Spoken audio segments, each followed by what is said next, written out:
विवाह यह एक जीवन का महत्वपूर्ण पड़ाव है और आज हम इसी पर बात करने वाले हैं। नमस्कार, मैं एस्ट्रोलॉजर चंद्र प्रकाश वर्मा 27 नक्षत्र में आप सभी का बहुत बहुत स्वागत करता हूं। जैसे कि हम जानते हैं कि विवाह में दो पहिए होते हैं, वैवाहिक जीवन में दो पहिए होते हैं, एक स्त्री और एक पुरुष। एक भी पहिया अगर समस्या में है तो वैवाहिक जीवन सुख में नहीं रह सकता, अधिक दिनों तक नहीं चल सकता है।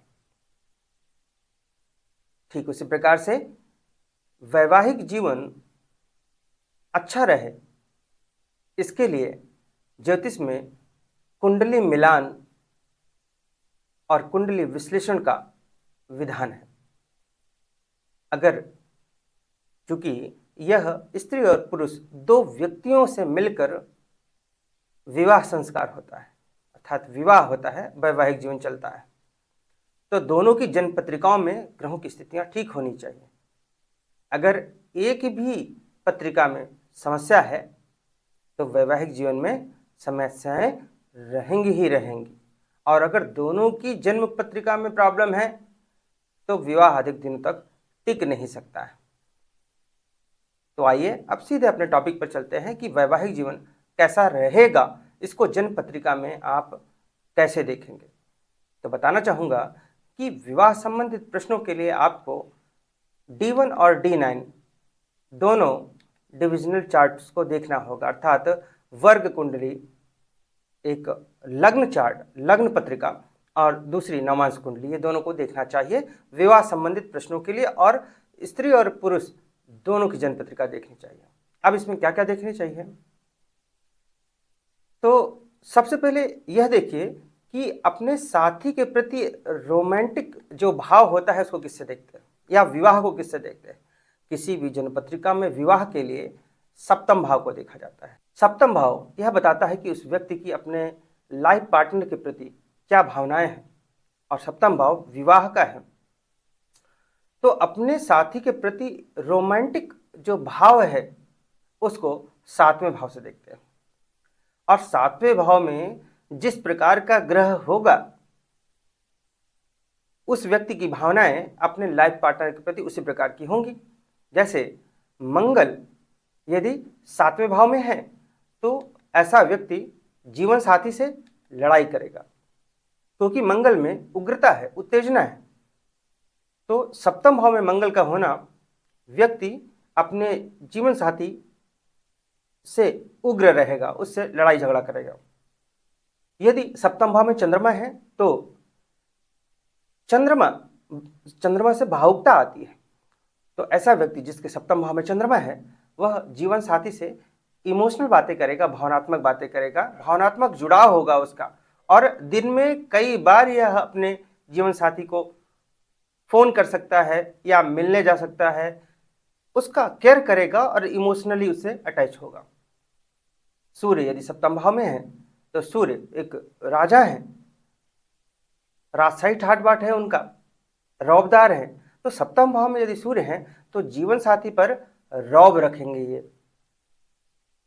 अगर गुरु सप्तम भाव में है तो क्या होगा,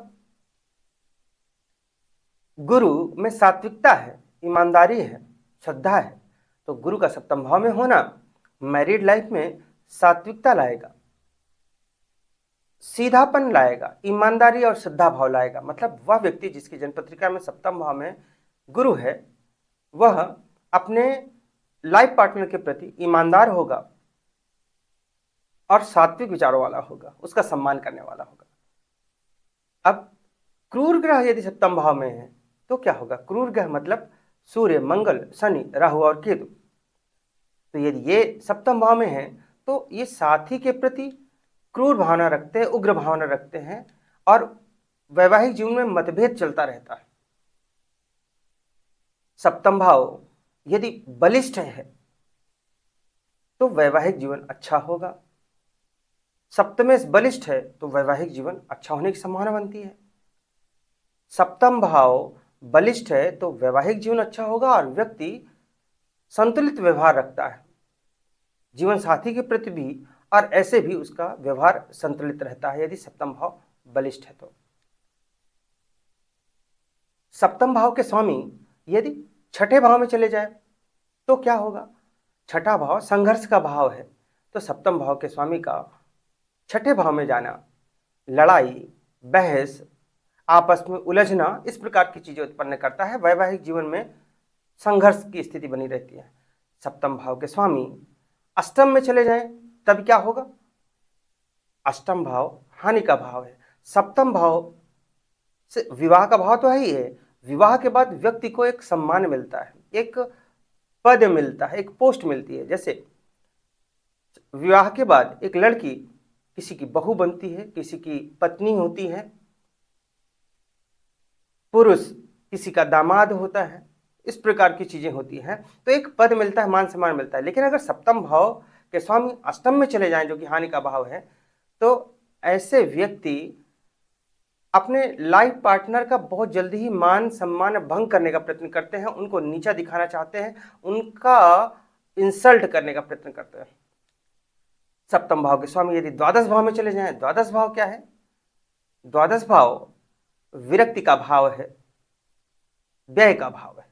तो सप्तम भाव के स्वामी का द्वादश भाव में जाना, तब ऐसा व्यक्ति, उसका वैवाहिक जीवन में मन नहीं लगेगा, वैवाहिक जीवन से विरक्ति रहेगी उसकी, और जीवन साथी को भाव नहीं देगा, वह बिल्कुल भी उसका सम्मान नहीं करेगा, उसको अनावश्यक है, इस प्रकार से सोच के चलेगा।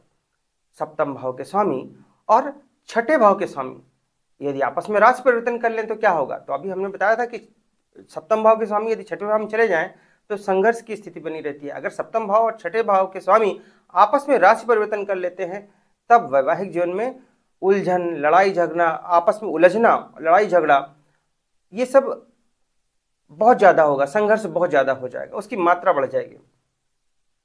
बुध सातवें भाव में है, तब अब देखिए बुध राजकुमार है, एक बालक के समान है, तो बुध यदि सातवें भाव में है तो यह अपने लाइफ पार्टनर को संगीत सुना सकता है, गाना सुना सकता है, मीठी बातें कर सकता है, अच्छी बातें करेगा, हास्य परिहास भी कर सकता है, उसको खुश रखने का प्रयत्न करेगा।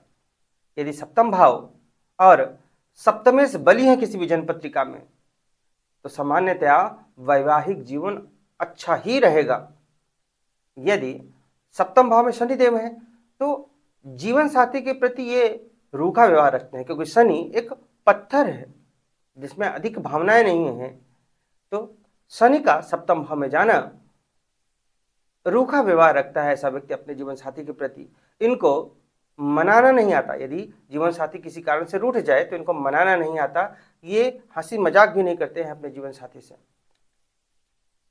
जिस भी व्यक्ति का सप्तम भाव, सप्तमेश और विवाह के कारक शुक्र मजबूत है तो मैरिड लाइफ अच्छी ही होगी। पुनः कहना चाहूंगा, सप्तम भाव, सप्तमेश और विवाह के कारक शुक्र अच्छे हैं तो मैरिड लाइफ अच्छी ही होगी। अगर स्त्री की जन्म पत्रिका है तो गुरु का भी शुभ होना आवश्यक है। और जो चीजें मैंने अभी बताई, सप्तम भाव, सप्तमेश और कारक शुक्र, ये स्थितियां, और स्त्री के लिए कारक गुरु भी, तो इन स्थितियों को आपको D1 चार्ट अर्थात लग्न पत्रिका और D9 चार्ट अर्थात नवांश पत्रिका, दोनों में देख लेना चाहिए। और ध्यान दें कि कोई भी ग्रह, ये कहीं भी लागू होता है जो अभी बताने जा रहा हूं, कोई भी ग्रह यदि पीड़ित है और उन पर क्रूर ग्रह की दृष्टि पड़ जाए तो उस ग्रह को अत्यधिक पीड़ित कर देते हैं। अब क्रूर ग्रह कौन से, मैंने बताया था कुछ देर पहले शुरू में ही कि सूर्य, मंगल, शनि, राहु और केतु, ये 5 क्रूर ग्रह हैं। विशेष तौर से मंगल और शनि की दृष्टि यदि पड़ जाती है किसी पीड़ित ग्रह के ऊपर, तो ये उस भाव को, अगर कोई भाव पीड़ित है तो उस भाव को भी और अत्यधिक पीड़ित कर देंगे, या कोई ग्रह पीड़ित है तो उसको और अत्यधिक पीड़ित कर देंगे। यदि मंगल और शनि की क्रूर ग्रह की दृष्टि पड़ जाए, उनमें से भी मंगल और शनि की दृष्टि पड़ जाए, तो पीड़ित भाव या पीड़ित ग्रह अत्यधिक पीड़ित हो जाता है। तो अभी जो भी बातें मैंने यहां पर बताई कि वैवाहिक जीवन के लिए हमें जन्म पत्रिका में क्या देखना है, सप्तम भाव, सप्तमेश कारक शुक्र, स्त्री के लिए कारक गुरु को भी देखना है, और ये चीजें पुरुष और स्त्री दोनों की जन्म पत्रिका में देखनी। यदि जो दोनों की जन्म पत्रिका में ये चीजें ठीक है तो वैवाहिक जीवन श्रेष्ठ होने की संभावना है, बहुत बढ़िया रहता है। लेकिन अगर किसी एक की जन्म पत्रिका में अच्छा है और एक की जन्म पत्रिका में खराब है, तो किसी तरह गाड़ी आगे चलती रहती है। और यदि दोनों की जन्म पत्रिका में समस्याएं हैं इन चीजों में, तो वैवाहिक जीवन बिल्कुल भी सही नहीं होता है, बहुत संघर्ष होता है और संभावना बनती है कि अत्यधिक दिनों तक विवाह टिकता भी नहीं। तो आशा करता हूं कि वैवाहिक जीवन कैसा होगा यह टॉपिक आपको आज पसंद आया होगा। तो अपनी वाणी को आज यहीं पर विराम देना चाहूंगा। नमस्कार।